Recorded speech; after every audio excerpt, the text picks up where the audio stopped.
man, I just keep going, bro. When even I get moments like that, you know, like I said, you know, we all get discouraged in any kind of hustle, you know. You know, a lot of people can't handle rejection, and for me, rejection makes me go harder.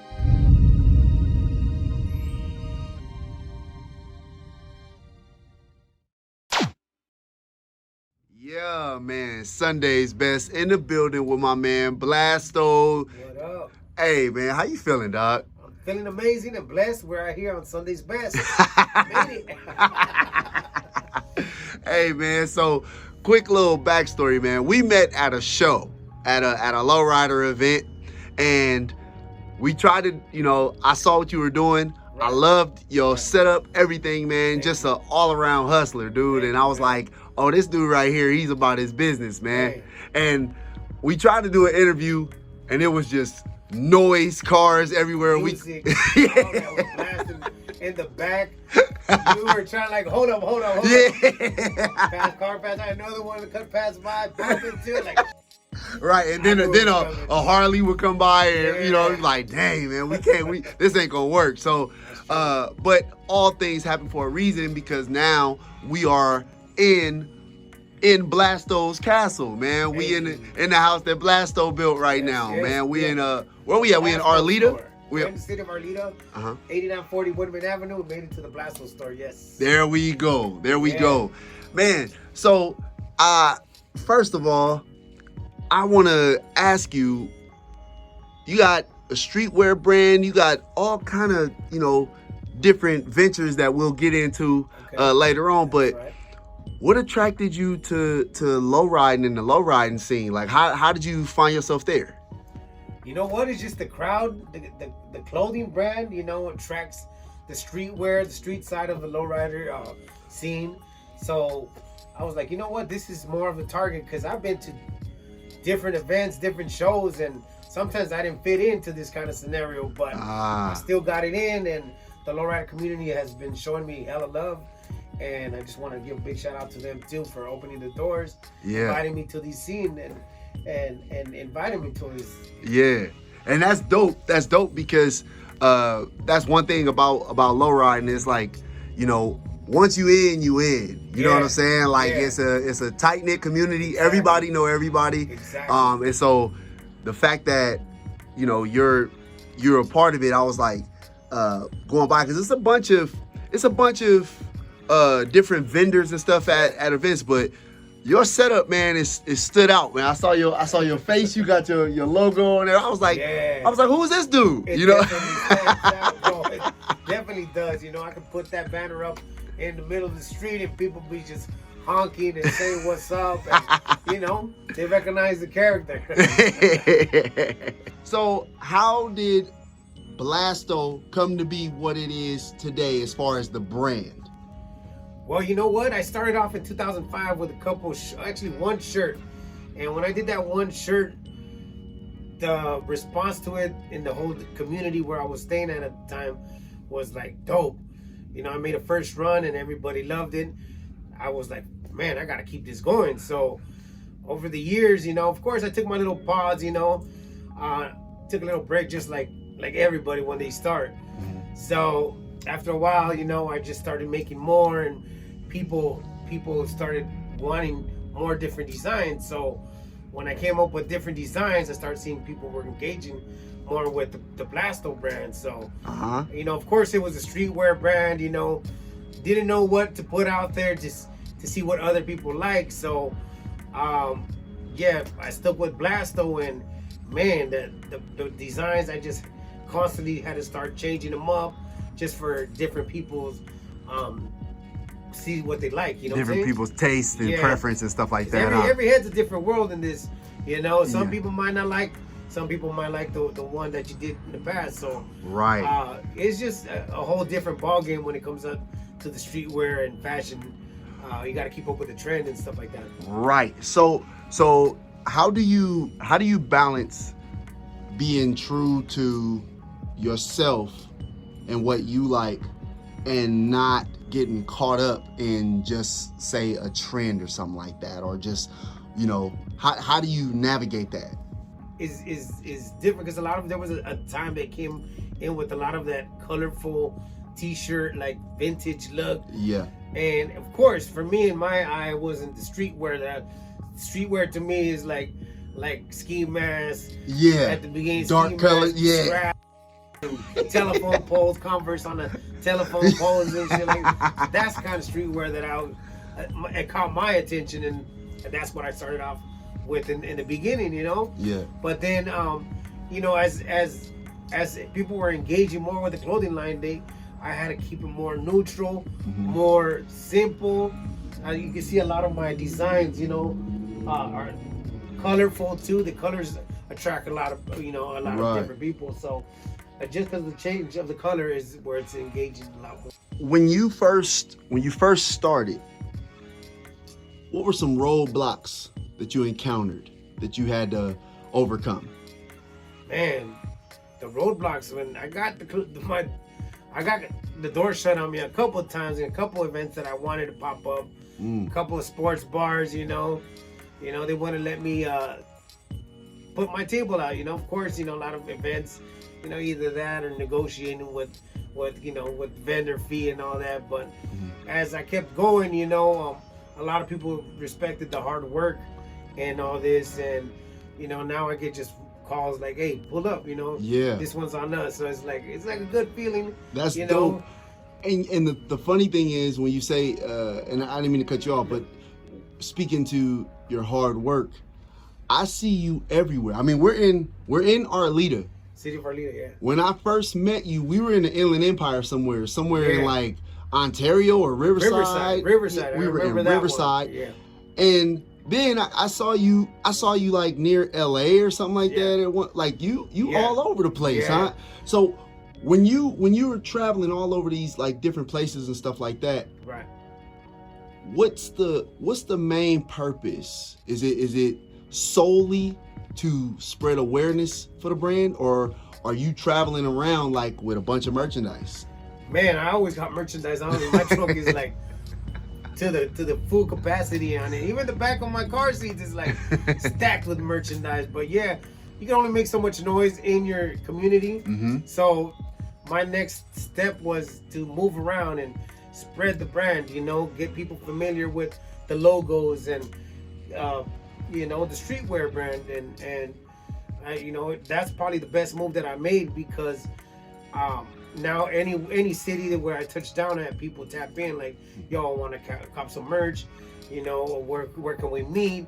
Or it's just a good feeling that I can do that, you know. I mean, after all the years of working hard, you know, it feels like it's paying off hard. That's dope. That's dope. A lot of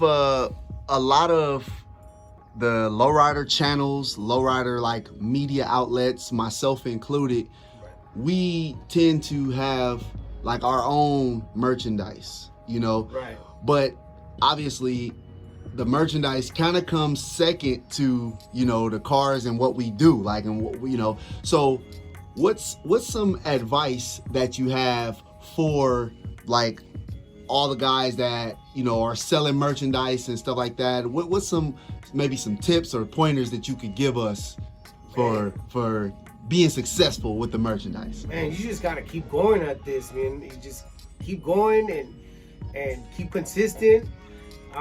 Get out there and network with people, and just, you know, drop a design, just drop a small run, work your way up to a next run, you know, and just keeping consistent on it, basically, and, you know, never giving up, and work hard for this, because, you know, it's not an easy business to get into, right? But you gotta have mentally a good, positive side at everything. You know, a lot of shows are hit and miss, and but you gotta look at it the brighter side. You know, either you work out for the exposure when you don't make no money, or you gonna be out there and see what other doors open for this kind of hustle. You know, right. Okay. Thank you for that, man. Because, you know, sometimes a lot of, especially in what we do, you run into a lot of like, I'm not going to share this information. You know what I'm saying? And the fact that you are open and forthcoming with the information, it speaks a lot about your character, you know, and it probably has paid off for you in more better ways than none. Like, for instance, I saw you were you were linked up with Big Boy. Yes, You sir. did some stuff with Big Boy, Yes. and that was huge. Like, how did that come to be? You know what? That was one of my biggest accomplishments. Shout out to Big Boy for giving me the opportunity and the blessing for Big that. Boy. You know, but Big Boy will rock with you only if you're putting in that hard work, and he sees you moving around. And, you know, one of the best things that ever happened for my clothing line. Dope. And I saw him rocking. He had on a couple pieces too. Yeah. Like he had on a couple of Blasto branded shirts. I was like, whoa. He supports the brand heavily, so That's dope. That's you know, a lot of people in this industry won't even give you that time to go on a shirt or, you know, and get a flick with one, you know. Right. But you know, my man's a solid one, so much love, Big Boy. That's dope. And when I saw you out at that show, I couldn't help but notice your interaction with every single person that came up to the booth, whether they bought something or not. Yeah. It just seemed like it came from a genuine place. Yes. You know? Yes. How do you keep such a positive, upbeat attitude in a time where you deal with a lot of negativity, you know what I'm saying? Or where the media pushes negativity on us all the time. How do you maintain such an upbeat and positive attitude? Man, you gotta keep positive regardless, because at the end of the day, if you're out there on hustle mode, you gotta keep a smile on your face and have a good attitude, because customers, people that want to support you, they don't want to approach somebody that's all grumpy and with a beer in their hand and talking all sloppy. Now they want to approach a good person and talk about the product, what's it all about, and they want to get to know you. Why should they support the brand? Right. And you know, I think for me it's very important to be clear-minded in those kind of things, and just be respectful towards everybody and engage with them, and you know, just smile. Not all the shows you're gonna make good money, but at the end of the day, you know, you move on to the next one, and your blessings come there. There you go. All right. So like we said earlier, we met at a lowrider show. Yes. Do you have a favorite lowrider? What's your favorite year? Man, I love me a 962 Impala convertible, black interior with gold datings. Hey, Man, I gotta. That's my favorite. I gotta give you props on that. That's a heavy right there on that. Them 62s, there's something about them, man. Yeah, man. It's just, especially with those rims that go on it, man. The datings, man. That's a dream catch right there. There you go. Right. So, does any of your family low ride? Anything? Yeah, actually, yeah. My brother has a '63 Impala. Nice. Hard top, you know, and we every now and then when I touch down in Bakersfield, we just jump in, take a cruise around the city, and and man, it's dope feeling inside of Impala. I'll tell you that. Hey, nothing like it. Right? Nothing beats riding in a lowrider, man. So here's a question I have for you. Yeah. Going back, let's say if you're looking back at your past and you're able to talk to yourself in the past with the knowledge that you have now, what advice would you have for yourself? Or is there anything that you would have changed or done differently knowing what you know now as far as Blasto Streetwear is concerned? Man, to be honest, I wouldn't change anything, to be honest, bro. That's what built who I am right now, my ambition, my hunger. Yeah. Through all those rejections and all that hard work, all those late nights I put in, man, you gotta go through the struggle in this, man. And you know, after all these years of grinding it out, man, I learned from all those steps that took me to get here where I'm at today. So nice. Yeah, I don't think I'd change anything in the past, man. And that's what makes Blasto Streetwear the hard worker that I am right now. That's dope. That's right. dope. So when I first saw your setup at that car show, I noticed that it wasn't just clothing there. You had other merchandise, or I guess other items there. Can you explain to me, kind of like, or explain to the viewers what other ventures you're pursuing with Blasto? Man, well, I got the Blasto Mini Michelada mix is what I'm moving at these events right now. It's the mix for your Modelo or your Corona drink. You just shake it up, man, and you know, and it's all in the mix. That's dope, man. Yeah. How did you like decide to like get in that? Like, I mean, that's like kind of like a stark difference from like the streetwear stuff. How did you get into that? Well, I got into it because, you know, at the car shows, you know, you gotta see what's out there. What are people doing? What are people like?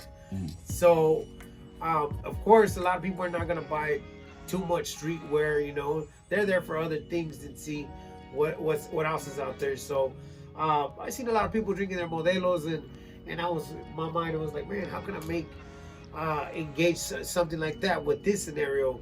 So I linked up with a Michelada mix and started branding it, and it's pretty good sellers at these events. That's dope. Yeah.